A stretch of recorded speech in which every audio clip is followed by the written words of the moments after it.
Hi, I'm Rick Anthony, and welcome to the Someone You Should Know podcast, the podcast that focuses on musicians, authors, and interesting people. We like to say we're making a difference one artist at a time. So sit back, have a cold one, and get ready to meet someone you should know. I've said it before, and I'm going to say it again. I am a huge fan of tribute bands. Today's Someone You Should Know podcast guest has probably one of the most difficult part of any tribute band out there because he has the role of what many consider to be one of the greatest rock drummers of all time. That man was the late, great Neal Peart of the band Rush. And my guest is in an incredible tribute band called the Rush Experience. Will you please welcome my new friend, Vince Tricarico. Vince, welcome aboard. Rick, thanks for having me. Vince, when I was on the radio, I used to tell listeners, I said it's going to be a great show because I got some Rush coming up. I've been a huge fan of Rush for years. Their song, The Spirit of Radio, was my anthem for many, many decades and actually featured pretty prominently in my final air shift. Why do you think Rush was such a successful band? It wasn't necessarily for the critics, but I think it was the fans, wouldn't you say? Oh, absolutely. I mean, I stumbled into Rush pretty late in the game. And I had been playing the drums for probably 4 or 5 years and listening to a lot of Led Zeppelin. Mm-hmm. So, we talked about this before we came on. When John Bonham died, I couldn't pick it up and listen to it at all. And I was over at a friend's house and I was not quite even in high school. And he says, you need to hear this drummer. And he puts on Working Man Finding My Way from All the World to Stage. He goes, listen to this drum solo. And I heard that drum solo and it was game on for me. I mean, I could not stop listening to Rush. And as I'm saddened now, even still, in the passing of Neal Peart, it was Neal Peart that helped me get over the passing of my first drum hero, John Bonham. Wow. It's kind of an ironic twist of fate. Yeah, it's just the oddest thing because he went through hell after his daughter died and then his wife died, and he just took off on his motorcycle and toured all over North America for a while until he can get his head straight. And by the way, that can be found in his book called Ghostwriter, which I read, and it's a dark book because he talks about his depression and did you ever read the book, Vince? Okay, this is great. I love playing Neal Peart's parts, but personally, I'm probably completely opposite. Okay, very good. I'm not a voracious reader. I don't really like to ride motorcycles that much, and boy, I'm happy drinking a Budweiser. So a lot of fans get the scotch that people bring me sometimes at gigs. Oh, really yeah, funny. Yeah, and I'm not that deep of a thinker, and he's definitely a top shelf scotch guy too. Yeah, I'm the most unoriginal drummer you're going to talk to today, or maybe ever. Well, like I said, you have probably one of the most difficult jobs of all time. Neal Peart, the professor, considered like to be one of the top 3 drummers of all time, behind John Bonham, and right up there with Keith Moon. And when you think of that, does that intimidate you at all that you're emanating one of the greatest drummers of all time? So I've been playing in Rush tributes since 2013, and I don't get a stage fright or nervous when I go on stage because as a musician, for me, being on stage is what it's all about. I mean, I love that. You don't have to wait for the book to come out or the movie to come out. The song ends, boom. And immediately if somebody likes it or not. So I remember playing our first gig as a Rush tribute years and years ago. And I told my wife, I said, I'm a little nervous. And, I said, when people go see Rush, I think they're really initially they were going to see Neal Peart play. I know I was. And then to see him pull all this stuff off. So I was intimidated. She said something to me that night. She goes, Vince, there's probably 10 better drummers than you in the audience tonight, but you managed to find a group of guys, put it together and get out on stage and play it. And that kind of changed my attitude and any fears that I may have had by just I'm just grateful to be up here doing this and playing the music that I love the most. And that's Rush. Very good. I mean, I really, it's pretty much all I listen to. Is it challenging though? Because they're noted for having such long songs. If you go back to, Cygnus X1 and 2112 and such, you've got songs that are 15, 18 minutes long. We used to call them bathroom break songs, but sure. Yeah. That's a lot of that's and especially your role as the drummer, that's a hell of a workout. Yeah, well, I think what brought me to Neal Peart is that he actually played live what he recorded. I'd go see bands, growing up, and I would know some of the songs. The drummer would just be back there bashing away. But I mean, if I heard something on a record that really tickled my fancy, I couldn't wait to get to a concert to see him do it. And of course, there's no YouTube or little videos from iPhones in the audience. So that's what drew me to Neal Peart. And for me, I remember learning natural science, and I'm going, how in the world am I going to remember all the fills? The parts of the song are number one. There's lots of different movements throughout that song. Olivia Strangiato, the same thing. But how am I going to remember to do this? Because I want to do it as best I can, hit for hit, the way he does it. And from what I heard, it was letter perfect. I'll tell you about that a little bit later in the show. Let's talk about the other members of your band. Who plays the role of Alex Lifeson? Yeah, Burke Hunn. And, the Rush Experience is a new band. Burke joined this band in March of this year. Really? I've known David, or Geddy Lee, for about 14 months. So, I wanted to get out and play more. So I decided to put this band together because two friends knew two other guys. We talked about it. And I mean, you're seeing a band that's not even a year out playing. And Burke is he fixes amplifiers. Okay. He's a technician. He builds amplifiers, works on amps. His biggest client is Eric Johnson. Oh, good Lord. He's worked with a lot of guys. So he has a great skill set of what needs to sound the way it sounds, on top of being a huge Rush fan. David, again, was introduced to me by a buddy about a year, like I said, about 14 months ago. We had a couple conversations, and he is, again, equally a huge Rush fan. So it's easy when you're playing with a bunch of guys that are really top flight musicians first. There's a lot of guys I've met over the years that love Rush, but from here to here, it's just not happening. Absolutely. That was my tale as far as playing the piano. I could read the notes, but I could not make the music.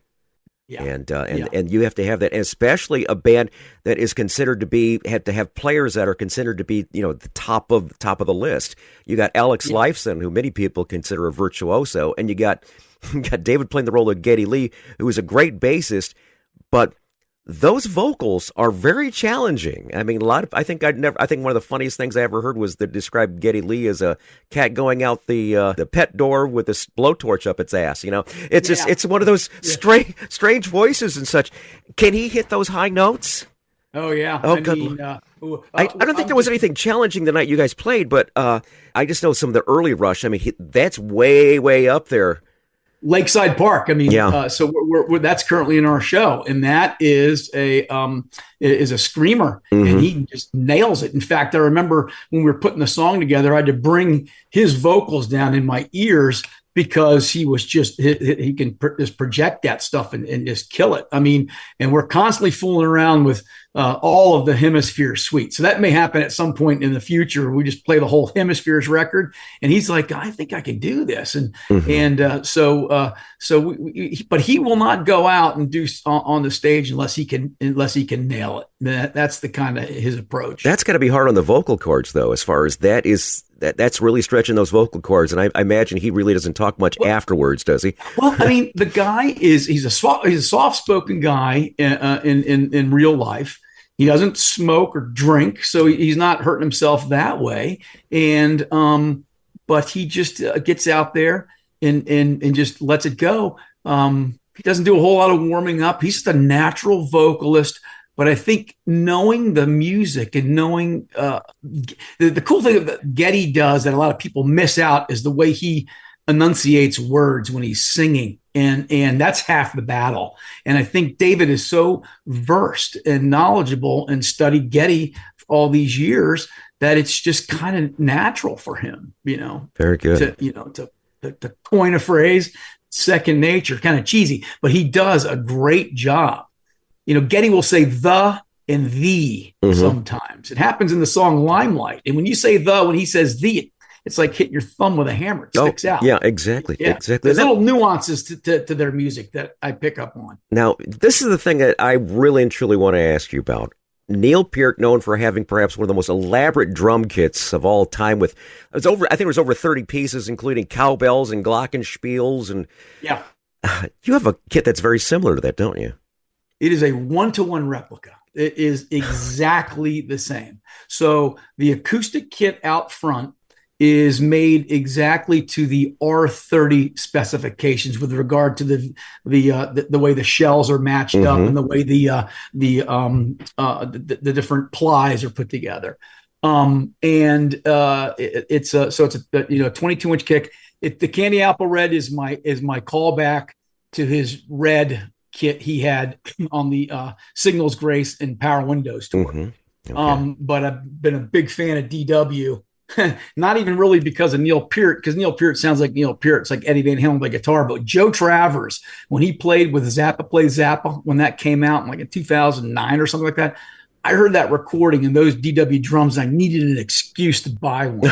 I was in a Rush tribute band, so that's the main kit. During the lockdowns, we were all at the house and kind of bored, so I called a buddy of mine, John Douglas, who is currently drumming in Aerosmith, but he's also he's Joey Kramer's drum tech. So he kind of took over for Joey, and he's also Alex Van Halen's drum tech. Oh my goodness! And he's worked with ZZ Top. He painted all the drums for Frank Beard and so on and so forth. So I called him, and because he's an artist, I told him what I want to do. He put me in touch with Garrison at DW, and I called Garrison and told him I wanted to make the back drum kit, with the electronic kit behind it. So being a fan of the Candy Apple Red, I'm also a big fan of Neal's Snakes and Arrows kit.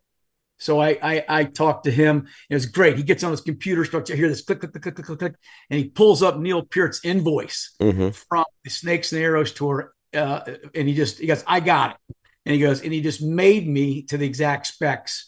So when the kit rotates, it's exactly what Neal was playing on the Snakes and Arrows tour. What is the total number of pieces in that? Not including the stands, but the actual number of drums that you've got there. Oh, so we got 4 rack toms, 1, 2, 3, 4, 5, 6, 7, 8, 9, 10, 11 acoustic, 12 acoustic drums with the back snare.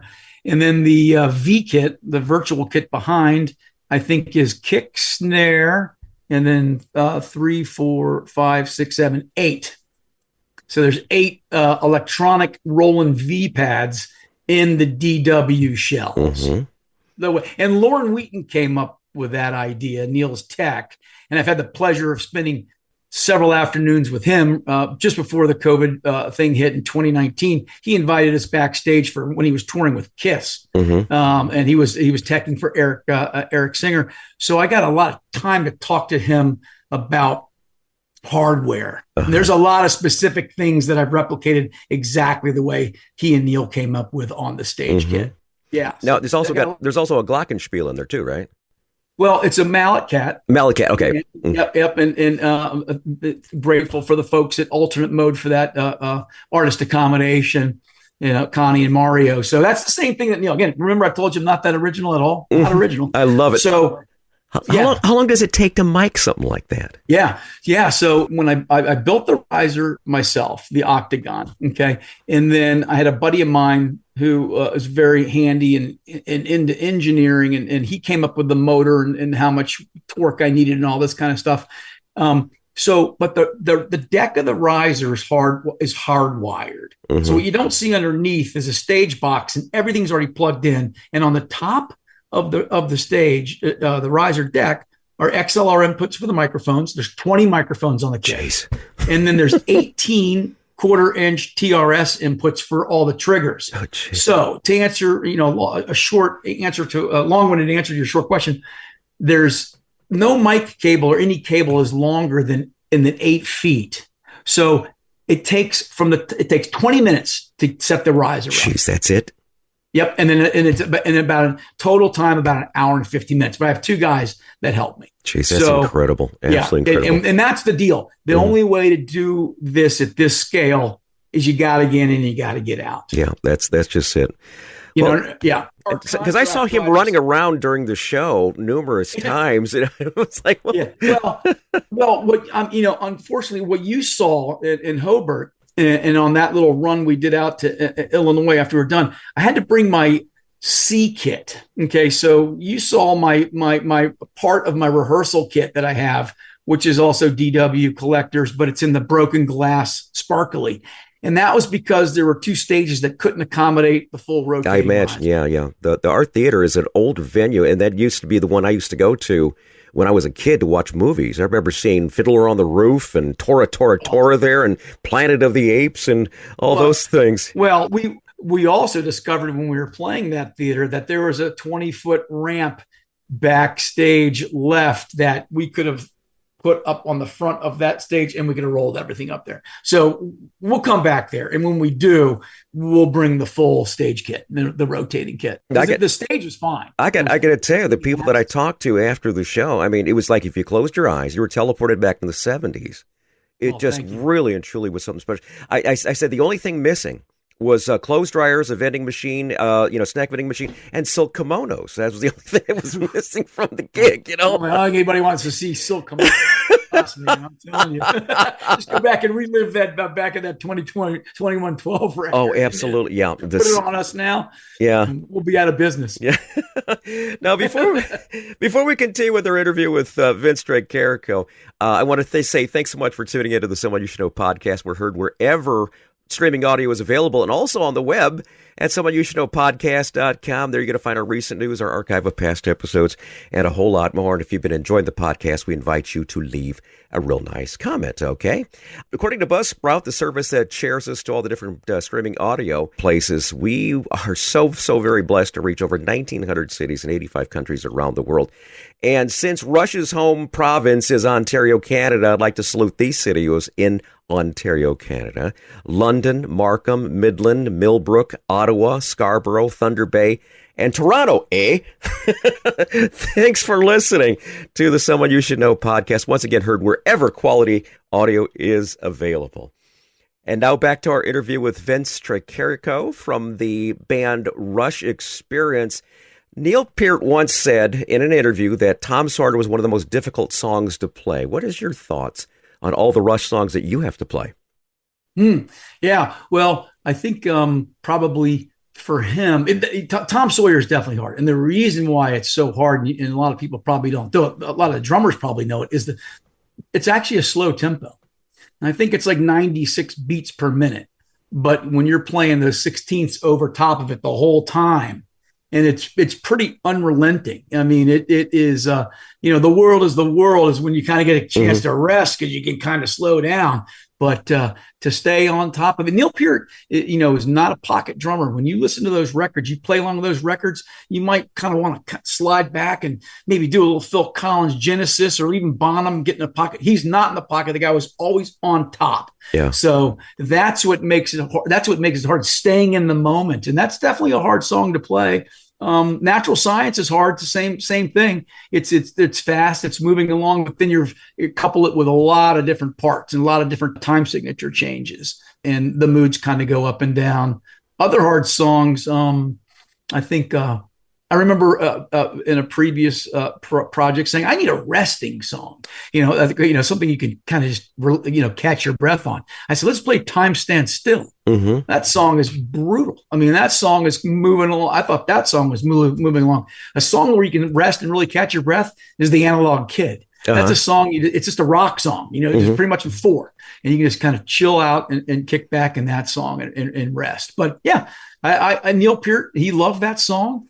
And like he said, he goes, I'll never, ever get tired of playing that song from the day I played it back on the Moving Pictures tour till the end. And he changed it around a little bit when he changed the configuration of his kit, because he couldn't do what he did on that video we all love from Les Studio. Mm-hmm. When all of a sudden the ride cymbal moves over where a 15-inch tom-tom used to be. So that's always a big challenge for me. And that's I like the modern 1996 all the way out to the end Neal Peart setup.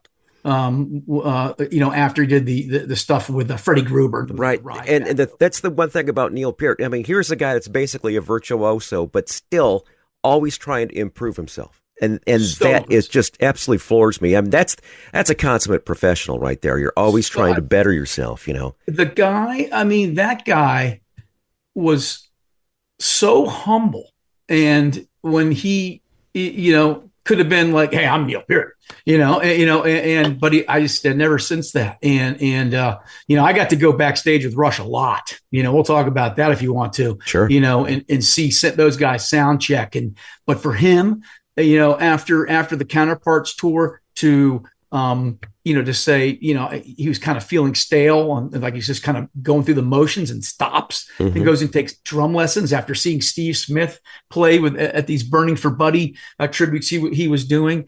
I mean, that is amazing. It is truly amazing that he never stopped wanting to learn. And that was the way the guy lived his life. He was, like I say, a voracious reader. He was always reading something. And he is just an interesting guy, but he was always afraid, not necessarily afraid, but he was always uncomfortable talking to people. That's why he didn't do anything backstage as far as that goes. He always let Alex and Ged do all the meet and greets and stuff like that. And people say, "Well, I wanted to meet Neal Peart," and it's like, no, Alex, he doesn't do that. He just doesn't do that. And he apologized for it. He says, "I just feel embarrassed." He said, "I don't want to live that lifestyle. As far as I am very happy just riding my motorcycle from gig to gig rather than being on a bus or being on a plane." And that says a lot about him. He's just a deep, introverted kind of guy. And I remember we were backstage on the Vapor Trails tour, and Jack Secret is who would always invite us back, and we were standing talking to Geddy and Alex, and they're getting ready to come out and sound check, and I had just been in his drum set because Jack walked me around checking it all out. And this is 2002. I wasn't playing in a Rush tribute band at the time. I wish I was. I would have done more research and development, but I remember he came out and he was standing with Lauren, and he glances over at me and my friend talking to Geddy and Al, and you could sense that he was, there's two people I don't recognize, and and it was definitely a different vibe, going on there. It just made him uncomfortable from what he said, and what did he said? He goes, I don't mind somebody's fantasy, but I don't want to be in it. Right. Yeah. I have a hard time understanding, because I know there's some individuals who really and truly want to, I want to know where he lives at. I want to, eat what he eats, does all that particular thing. It's like, no, And people often ask me, as far as with the people that I interview, it says, "Don't you want to get autographs and stuff like that?" I'm not into that. I'd rather just do the one-on-one talking. And I got so blessed. I was working for the All-Star Radio Network for 19 years, and it was my job to interview all the celebrities and then cut up the audio and send it out to all the different radio stations to where it sounded like they were actually interviewing the celebrities and such. And I was the lucky guy that got to do that. And people ask me, said, "Why did you get an autograph? Get an autograph photo?" I don't do that. I just don't. And they said, "Well, you're missing out on." No, it's just not me. It's just not me. I like doing what I do. I respect the individual that I talk to. I try to get as much information I can about the individual before I even open the microphone. And I always like to set them at ease as far as that goes, try to find a common bond that we have. In our case here, it's the music of Rush. What would you say growing up was your favorite Rush song to listen to? What was your favorite? When the first album I bought in real time when it was Moving Pictures, and I love the camera eye. So I would listen to that song over and over again. Hemispheres, when I finally got my young teenage head around Hemispheres, again, not so much the story, but all the movements of the Cygnus X1 Book 2. That's my desert island. I never get tired of listening to that album. So I would say Hemispheres, and the longer songs. I like the longer drawn out songs. It's funny, everybody talks moving pictures, but Jacob's Ladder is probably my favorite song that we play live, because it's incredibly difficult and there's lots of different movements through it. and natural science, so I like that kind of stuff. Mm-hmm. My favorite is a long one too, Xanadu from. I forgot. Yeah, of course, I forgot. Yeah, that's that. like yes. 12 minutes long. A good bathroom break song, as I always like to say. Yes, Of disc jockeys. No, it's just an all around great song. It's just one of those things. And is that a song that you guys play? We're looking to do it Because it's so complex with all the different things, and you've got the bells back there, or the chimes, and back there. Yeah, and but see, the way when I play those longer songs, you kind of break them up into sections. Like Natural Science is blazing along, and that song's over before you know it. Same thing with Xanadu. You just kind of break it up, and before you know it, it's over. Mm-hmm. But we hope to add that we're adding. We play all of moving pictures with the exception of Witch Hunt and The Camera Eye. So we're finishing that up. So we're going to play all of moving pictures in its entirety. Oh, wonderful. That's great. That's great. Because that's probably one of the most recognized of all of their albums and such. Personally, Vapor Trails is one of my favorites. Yeah. I do too. I like that record too, because it was because of what it meant, what it stood for, the comeback. And there's just a ton of music on that. Oh, yeah. Secret Touch is one of my favorites. Ghost Rider. Yeah. We're going to play that. Mm-hmm. You'll see that next time we come out your way. Awesome. Great. Well, I'll have to hang with you guys next time we come out there. Absolutely. Okay. Yeah, man. Now, let's talk about preparation as far as how do you decide on the set list, and how do you do your rehearsing to ensure that you capture the essence of Rush music? Yeah. So David comes up with a set list because he has to sing it. Yeah. And it does a great job. I mean, of tying songs together, because we're covering. 1 minute we're playing "Turn the Page," which is probably our deepest track, which is on "Hold Your Fire," and then we'll go into Lakeside Park. And then we'll play. So we're going all over the place. So he kind of comes up with that to kind of try to make the show flow. We play territories. Not many folks are out doing territories, and so we got to kind of put that in a good spot, because that might be a moment where somebody wants to hear Red Barchetta or Free Will. But we're going to do the stuff. We're going to play we call them the girlfriend songs. The lovely ladies that get dragged to Rush concerts with their boyfriends and husbands, and they know Tom Sawyer, Red Barchetta, Closer to Your Heart, that sort of stuff. But to keep us interested, we play Manhattan Project and we play Scars. Yeah, Scars. See Scars, you didn't get to see Red Lenses, because that's on the back rotating drum set. So we do some deeper stuff for ourselves and you would totally dig it because you're a total hardcore Rush fan, and they are aware of it.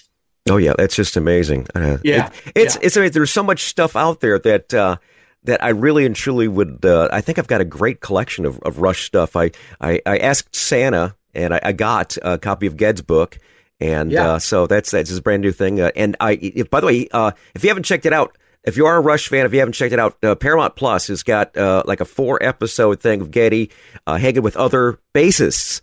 It's something really cool on Paramount Plus. Look that up. And the question I have for you, this is that Tales from the Road. We talked about this before we actually started the interview. This is those infamous road stories where things didn't go quite as planned. Think Spinal Tap. Have you had any of that, even with your previous band? Any moments like that, Vince? How about November the 9th of this year? So I do all the advancing of the shows when we have a gig booked, and then I'll usually call a week before. I send the production manager they get a copy of our rider, and then they get a copy of our tech specification sheet, what we require, stage plot, what the stage is going to look like, and then our input list. And then I'll follow up with a phone call and say, do I need anything? Do I need to know anything about the load in? Okay, because that's the deal. We're very efficient, but I need to know the load in. So this guy's like, we're playing this little theater outside of Philly. And it's like, there's a side door entrance with access right to the stage. I'm like, fantastic. That's great.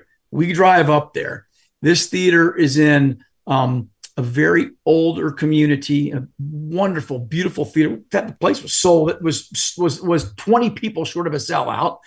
We get there on the side door is like down a sidewalk, which is probably 24 inches wide. This theater is built probably in the 30s.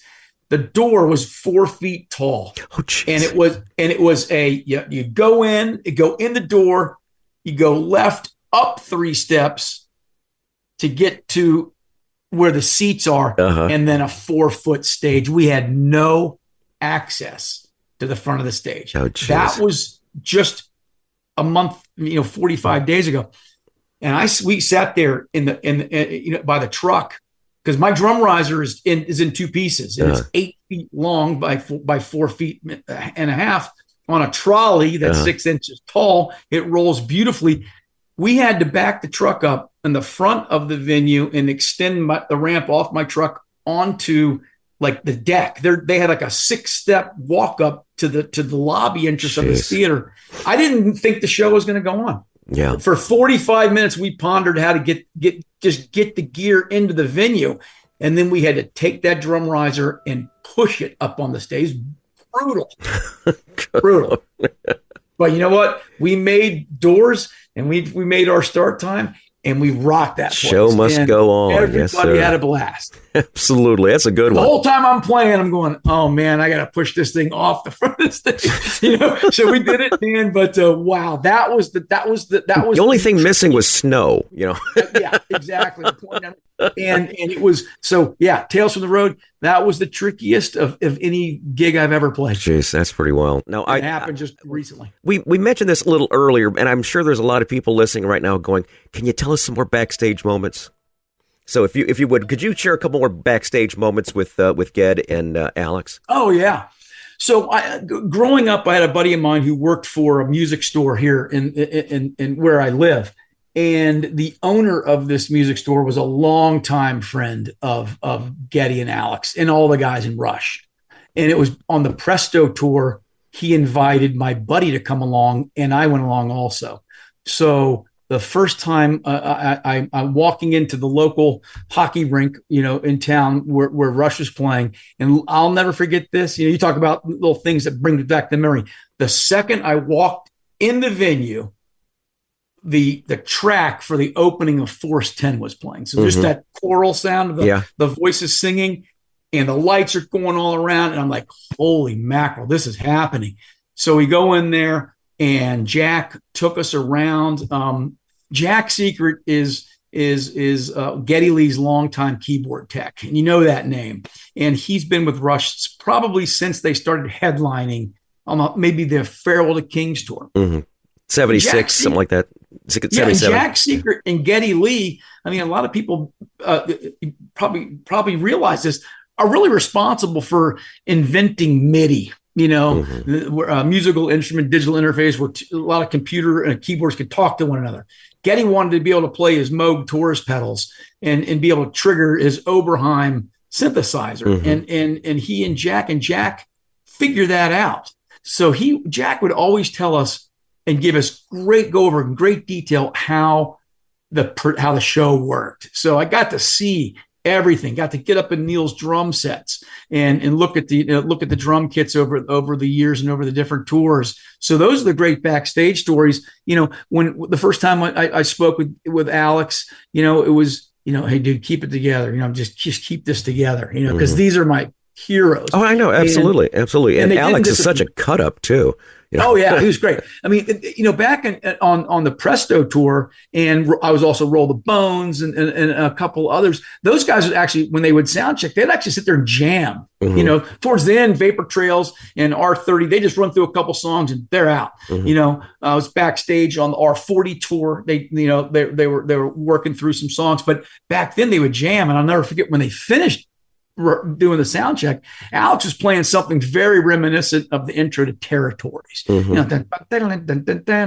cool. And I asked him, I said, that was kind of like Territories, and he's like, yeah, that did sound like Territories, didn't it? So we had some cool moments where I talked to him of things that reminded me of them. I told him also, it said Open Secrets off of Hold Your Fire. I said, Alex, I think that solo is the best solo you've ever done. It is just fantastic. He's like, Yeah, that was a pretty good solo. Yeah. They forget, it's their work. They don't know. In their case, they think of La Villa Strangiata or something like that, as far as, because that's kind of his epic piece. Sure. Agreed. Yeah. And I, go back and listen to that guitar solo on Open Secrets. I also asked Alex on the Vapor Trails tour, I said, hey, now that we have the advent of DVDs, why don't you guys go back and re-release Exit Stage Left? But now you could put because they played Natural Science on that tour. Mm-hmm. They played all of the Camera Eye, Vital Signs, all the songs that wouldn't fit on a VHS.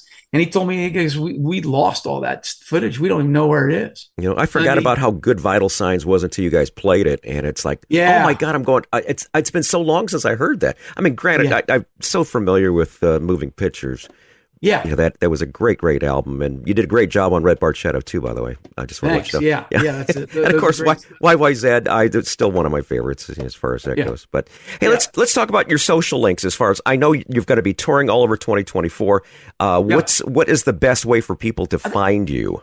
I think Facebook, just look up the Rush Experience. It's there. I'm so horrible at social media. I don't have so much bandwidth. If something doesn't work, man, I check out. But our website, it's the website's up there, and if you just Google the Rush Experience, I think it's the first thing that pops up.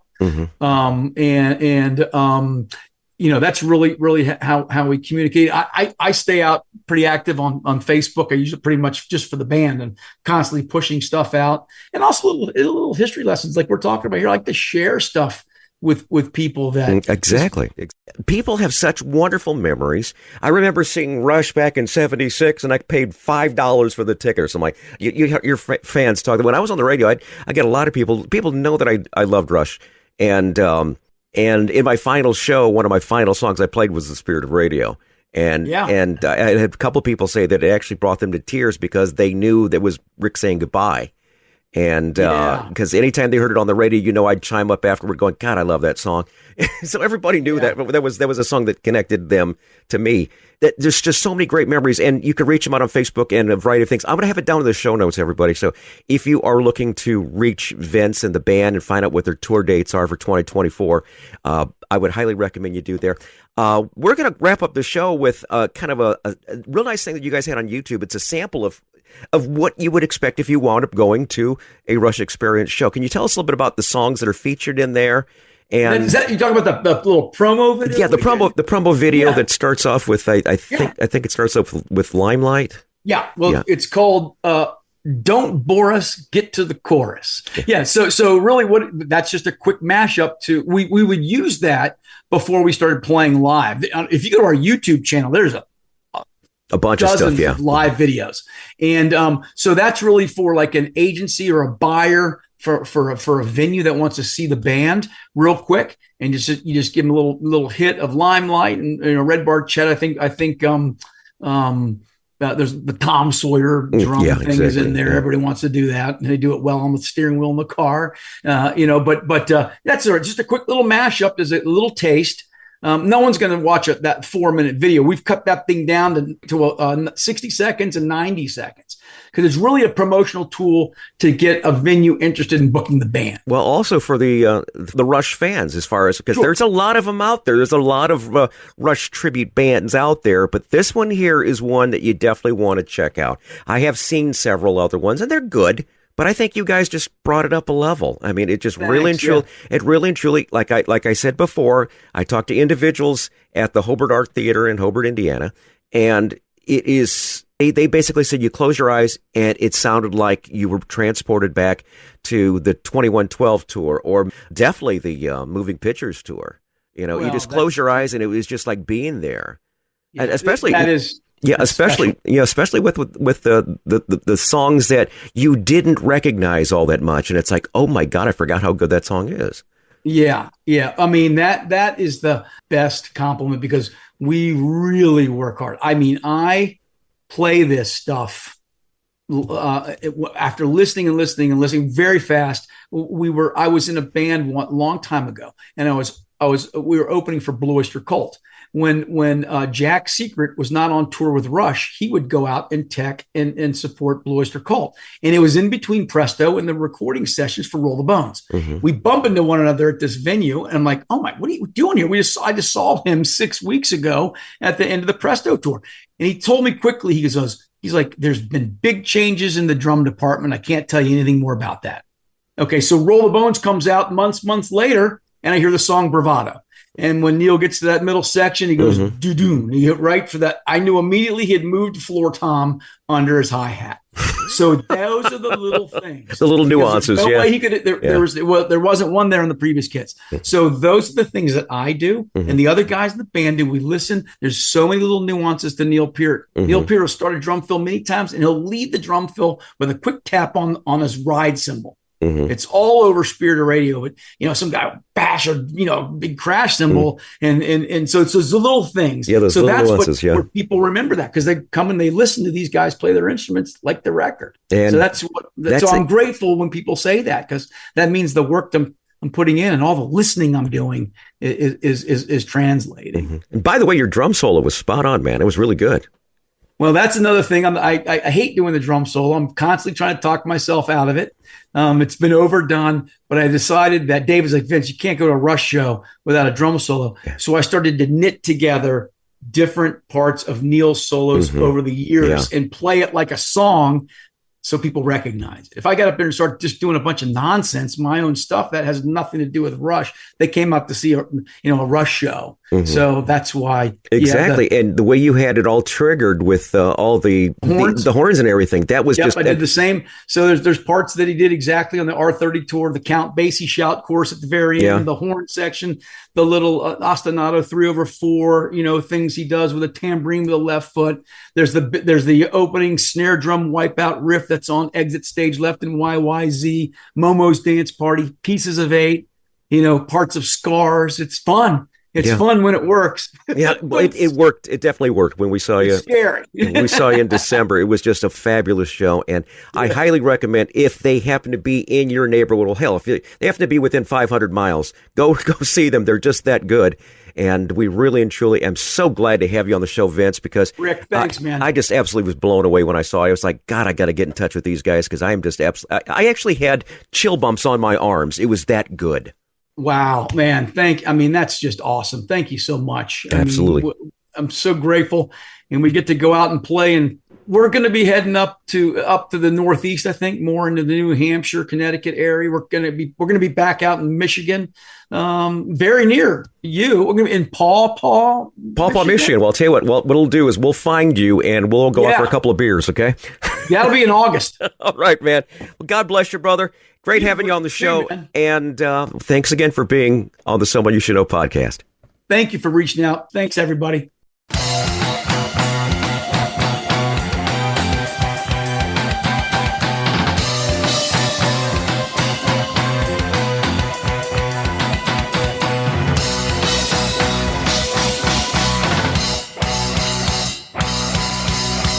I can't pretend a stranger is long-awaited friend.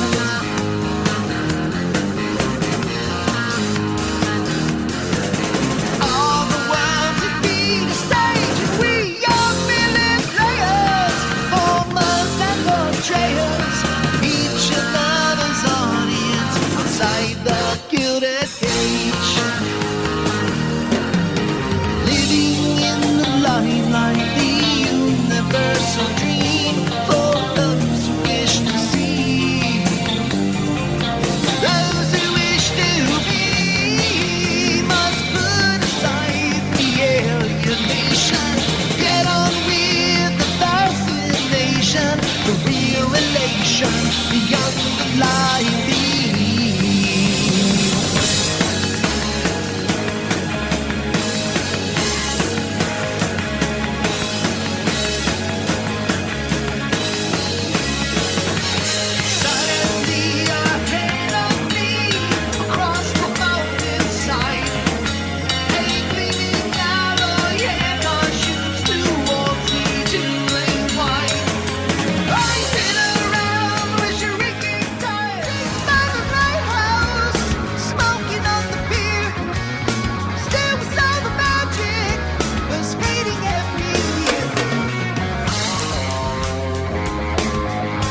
Hi, this is Rick Anthony, thanking you again for listening to this episode of Someone You Should Know. Now, if you're an aspiring musician or an established musician that's looking for a little exposure, I invite you to drop us a line at someoneyoushouldknowpodcast@gmail.com. That's someoneyoushouldknowpodcast@gmail.com. Also, I invite you to tell a friend about the Someone You Should Know podcast. I thank you for tuning in this time, and I invite you to check us out next time on the Someone You Should Know podcast, because you never know who's going to show up. Until next time, remember, God loves you, and so do I.